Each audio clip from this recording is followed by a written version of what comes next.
Ƙasar Yahudu na shirya sabon hari da za ta kai ma ƙasar Iran. Sabon labarin da na samu kenan. Shugaban ƙasar Amurka na ci gaba da shiga cikin ɗimuwa da firgici na barazanar hallaka shi da ƙasar Iran ta yi, wanda labari ya bayyana game da abin da ya faru a Ankara a ƙasar Turkey da kuma abubuwan da suke ci gaba da faruwa da shi a yanzu haka a cikin ƙasar Amurka. An yi ɗauki ba daɗi da 'yan bindiga a jihar Kwara, a jihar Kebbi a Najeriya, a Makuku, Isa Kaba. An kashe 'yan sandan Najeriya kusan guda 12, an kashe 'yan bindiga guda 17 bayan wani ƙazamin hari da 'yan bindigar suka kai su kimanin 250 a kan babura waɗanda suka tsallako daga jihar Zamfara. Za kuma mu yi tsokaci game da rikicin Muslim da ake ta fafatawa tun bayan kalaman Sheikh Sani Jingir. Waɗannan su ne a taƙaice abubuwan da za mu tattauna a cikin wannan bidiyo a gurguje. Rahotanni sun bayyana cewa ƙasar Yahudu tana kitsa sabon hari a kan ƙasar Iran, wanda bayan duka abubuwan da suka faru a ƙarshe dai ƙasar Yahudu ta gane cewa babu nasara a cikin wannan yaƙi kuma babu wani abu da za ta iya cimmawa. A daidai lokacin da ƙasar Iran ta shagala gurin fafatawa da ƙasar Amurka, ita kuma tana can tana ta shirye-shirye, tana ci gaba da tattara bayanan sirri na yadda za ta yi ta farmaki ƙasar Iran ta yi nasara a kanta, wanda ake ganin wai a cewarsu duk abin da suke buƙata na intelligence a kan su kai ma ƙasar Iran hari su yi nasara sun gama tattarawa. Wai za su kai hari fiye da dukkan hare-hare. Girman harin da za su kai ya zarce duka fiye da girman hare-haren da suka taɓa kai ma ƙasar Iran a baya ya kai ga matakin wannan yaƙi. Na ce babbar magana, to Allah ya tabbatar da wannan lamari. Domin ina da yaƙini cewa wannan karon idan za su kai harin yaƙin zai kasance tsakaninsu da ƙasar Iran ne, babu ƙasar Amurka a ciki. Kuma wani abu da ya faranta min rai shi ne a daidai lokacin da suke ƙoƙarin kitsa wannan hare-hare, ita kuma kanta ƙasar Iran ɗin shirinta ma gabaki ɗaya akan uwar gijiyarsu ne. Makaman da take ci gaba da tanaza da shirin da take yi na tarban babban bala'in da ya wuce nasu ne, ma'ana ci gaba da yaƙi da Amurka idan sulhu ba ta yiwu ba. Kun ga ko idan wannan faɗan ya ƙare akan ƙasar Yahudu, ina da yaƙini bi iznillahi ta'ala duniya sai ta ga abin da ta daɗe tana nema akan wannan mummunar ƙasa mai cutar da al'ummar duniya, mai ɓata wa kowa rai da ƙin rashin son zaman lafiya a faɗin duniya. Wanda a yanzu haka dai ba a tabbatar da zuwa wane lokaci ba ne ƙasar Yahudun za ta kai wannan hari. Ko sai bayan lalacewar wannan yarjejeniyar da ake shirin ƙullawa tsakanin ƙasar Amurka da ƙasar Iran ne, ko kuma dai hari ne na bazata za ta kai, wannan shi ne bai bayyana ba. Amma dai rahotanni sun bayyana cewa tana nan tana wannan shiri a wannan ɓangaren kenan. Sai kuma a ɓangaren shugaban ƙasar Amurka Donald Trump, baya ga rahoto da aka samu na abin da ya faru a Turkey, Ankara, lokacin da ya je NATO summit wanda aka ce smuggling ɗin shi aka yi a jirgi na yaƙi ba jiragen shugaban ƙasa da ƙasar Amurka ta fara amfani da su ba, wanda duniya ta kalli abin a matsayin walle na ƙasar Amurka. Ana ta ci gaba da tattaunawa akan lamarin.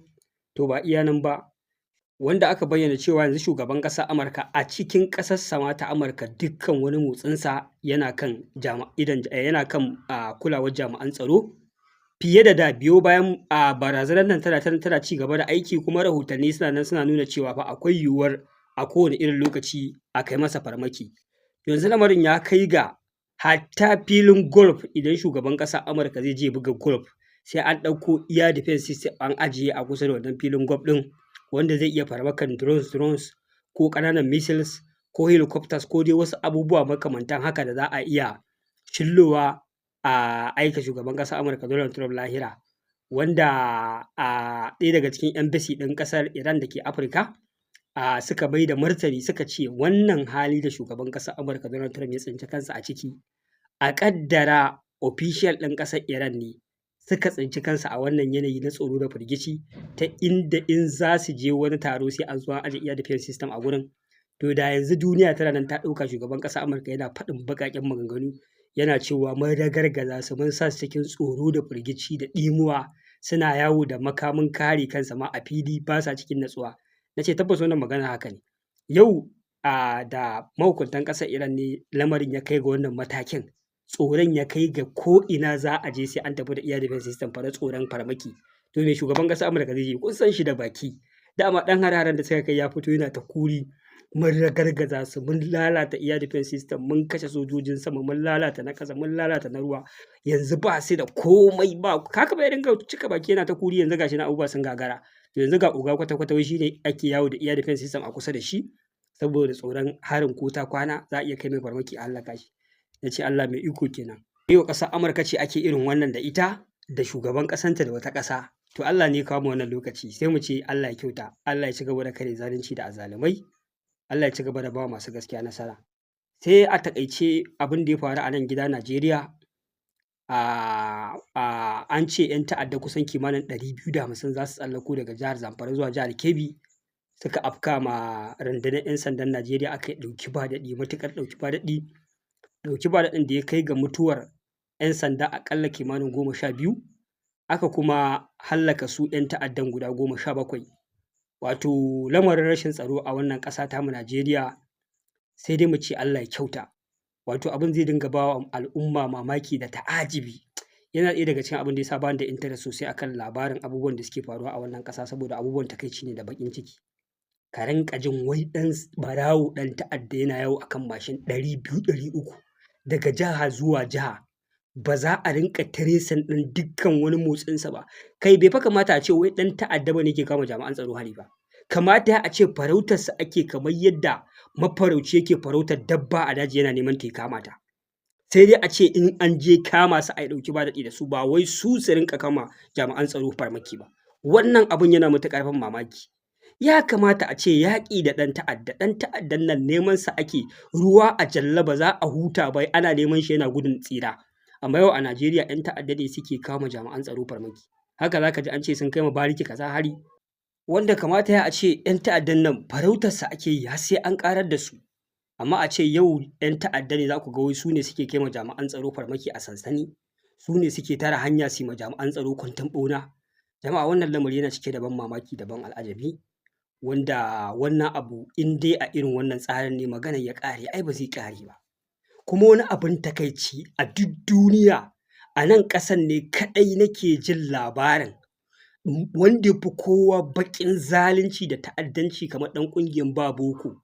Kaga an kama kamar mutum 200 wai an yafe musu laifinsu. Idan ana maganar mugun ta'addanci a faɗin duniya babu wani ta'addanci da ya kai na ɗan ƙungiyar ba boko. Kowace ƙasa da kuke jin suna ta'addanci kwatankwacin irin wanda suke ko sama da wannan. Saboda ɗan ƙungiyar ba boko ne zai zo coci ya sa bom, ya zo masallaci ya sa bom, ya je kasuwa ya sa bom, ya kwashe matan mutane, shi ba ma cewa zai a bashi kuɗin fansa ya sake su ba, aurar da su zai yi. Ya je ya aurar da su ya musu ciki ya haifi yara su wulaƙantar da rayuwar ɗan adam. Amma jama'a ƙarshe sai a kama kamar 200 ko 300 a cikinsu a zo a ce wai za a wai brainwashing ɗinsu, wai a gyara masa tunani, wai a sake su a mai da su cikin al'umma. Ni duk duniya na taɓa ganin inda ake yin haka. Ta ina za a zauna lafiya a ce ƙasa ana irin wannan abin? A faɗin duniya a nan ƙasar na taɓa ganin ana irin wannan abin. Wannan lamari yana ban mamaki. To a irin wannan tsarin yaushe lamura za su zo ƙarshe? Me irin wannan ɗanyen aikin a ce wai shi ne ake mai wannan abubuwa a ce an yafe mai? Jama'a Allah ya kiyaye, Allah ya kawo mana ƙarshen waɗannan fitintunu, amma maganar wannan ƙasa tamu Najeriya sai dai mu ci gaba da sa kanmu a cikin addu'a kawai, amma abubuwa suna tafiya ba daidai ba. Sai kuma magana ta ƙarshe akan batun rikicin Muslim da ake ci gaba da yi a wannan ƙasa, wanda na yi bidiyoyi na yi jawabai kala-kala gwargwadon fahimtata. Ni ɗan adam ne kamar kowa, akwai abin da zan iya fahimta daidai, akwai abin da zan iya fahimtarsa ba daidai ba, kuma ina karɓan gyara idan aka mun, in na fahimci lalle hujjar ta fi tawa ƙarfi. Dama haka ya kamata ya kasance. To amma jama'a a nan maganar da na zo ne shi ne saƙo ne nake so na aika ma mabiya addinin Kiristoci a faɗin Najeriya da ma Afirka baki ɗaya akan wata matsala da take ci gaba da faruwa bayan batun Muslim da ake ta rikici a kai. Shi ne kalmar kiran Kiristoci kafirai ko arna, wanda duk lokacin da wani malami ya zo ya yi amfani da irin wannan kalmar akan Kiristoci a faɗin Najeriya su fito su ta ƙara suna kururuwa suna faɗin baƙaƙen maganganu suna cewa an faɗa musu kalmar da bai kamata a ce an faɗa musu ba. Sai na ce wannan abun yana cike da ban mamaki da ban al'ajabi. To a al'ummar musulmin duniya Allah ya ƙara mana haƙuri, Allah ya ƙara mana imani. To ni ban taɓa ganin waɗanda ake cin zarafinsu, ake cin zalinsu, ake cutar da su, ake tozarta su ba, kamar al'umman musulmi a faɗin duniya ba ma Najeriya ba. Yau an kai matakin da dukkan wani mugun laifi da wani mutum ya aikata, in dai sunan wannan mutumin musulmi, to ba za a yi amfani da kalmar ta'addancin a kansa ba, sai an jingina ta da kalmar musulunci saboda a ɓata ma addininmu suna. A ce mai Islamic jihadist, Islamic terrorist, wannan zalunci ne. Mu kuma ba ma amfani da wannan kalmar a kan dukkan wani mutum da aka kama ya aikata laifi ko da ba ɗan addinin ba ne, mu ce mai Christian terrorist, Christian jihadist ko something like that. Ba ma amfani da irin wannan kalmomin. Amma yau saboda baƙin zalunci, duk wani ɗan ta'adda, ɗan ƙungiyar ba boko ne, ɗan ansari ne, cikin lakurawa ne, cikin 'yan bindigar daji ne, ɓarawon kaza ne, ɓarawon menene, in dai sunan shi musulmi, to yau mutanen nan ba za su iya haƙura su danganta shi da laifin da ya aikata ba, sai sun yi amfani da kalmar musulunci a cikin ta'addancin da yake aikatawa. Wannan shine zaluncin da mutanen nan suke mana. Amma wai yau kalmar kafirai ko arna idan aka yi amfani da ita a kansu, wai har suna da bakin da za su fito suna zagi suna kururuwa suna cewa wai an musu ba daidai ba. To da mu da ku waye marasa adalci? Ai duk duniya ban taɓa ganin marasa adalci kamar ku ba. Duk ƙungiyoyin da suke ta'addanci a faɗin Afirka da Najeriya gabaki ɗaya, musulmai sun fito sun barranta kansu da ayyukan waɗannan ƙungiyoyi, amma kun ƙi haƙura, haka nan kuke jingina mana waɗannan ƙungiyoyi, kuna cewa waɗannan ƙungiyoyin na musulmai ne. Hasali da yadda addinin musulunci suke irin waɗannan ayyuka, kuma ƙarya ne. Hujjoji da dama mun kawo muku su cewa waɗannan ƙungiyoyi ba namu bane, assasa su aka yi don su rusa addinin mu, ayyukansu ya zama da shine abin da yake wakiltar addinin musulunci.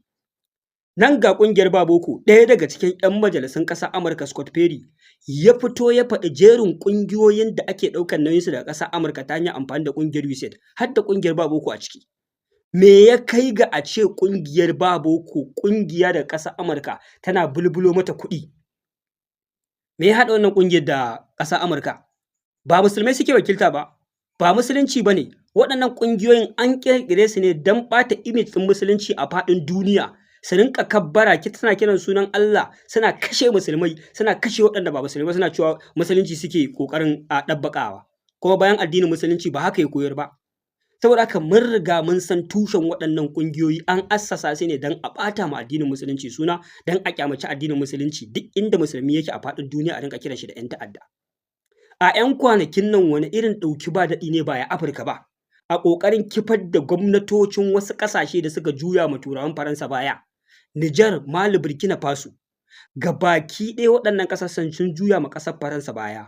Dalilin juya ma ƙasar Faransa baya aka bulbulo musu 'yan ta'adda, waɗanda gabaki ɗaya 'yan ta'addan nan suna ikirarin jihadi ne na musulunci, kuma Faransa ce take ɗaukar nauyinsu bisa dalilai da hujjoji ƙwarara da aka tabbatar da haka. Me ya haɗa Faransa da ƙungiyoyin jihadis? Saboda haka waɗannan ƙungiyoyi tushensu ba na musulunci ba ne, ba musulunci suke ma aiki ba, wasu ƙasashe ne suka ƙirƙire su don su ɓata hoton addinin musulunci, amma ba su da alaƙa ta kusa ko ta nesa da addinin musulunci. Ƙungiyar ISWAP, ƙungiyar ISIS, kai yanzu hatta 'yan ƙungiyar Azawad wanda suke ƙasar Mali, waɗanda suka so za su kifar da gwamnatin ƙasar Mali, su waye suka yi sponsoring ɗinsu? Haɗaka ce ta ƙasar Faransa da ƙasar Ukraine, wanda ita Ukraine ta shigo yaƙin ne a dalilin kasancewar akwai sojojin Rasha a cikin ƙasar Mali, wanda ake kiransu African Corps, a da ana kiransu da Wagner. Wannan yaƙin da mummunar gaba da ke tsakanin Rasha da Ukraine da ake fafata wannan yaƙi, shi ne ya gayyato ƙasar Ukraine cikin ƙasar Mali. Amma asalin wannan shiri an yi shi ne don a kifar da gwamnatin ƙasar Mali a bisa bijirema ƙasar Faransa da ta yi. To waɗannan ƙungiyoyin na jihadis da ake zuwa a ɗauko su a ba su makamai, a turo su kifar da gwamnati, suwa suke ma aiki? Waɗannan ƙasashe na musulmai ne? Ba na musulmai ba ne.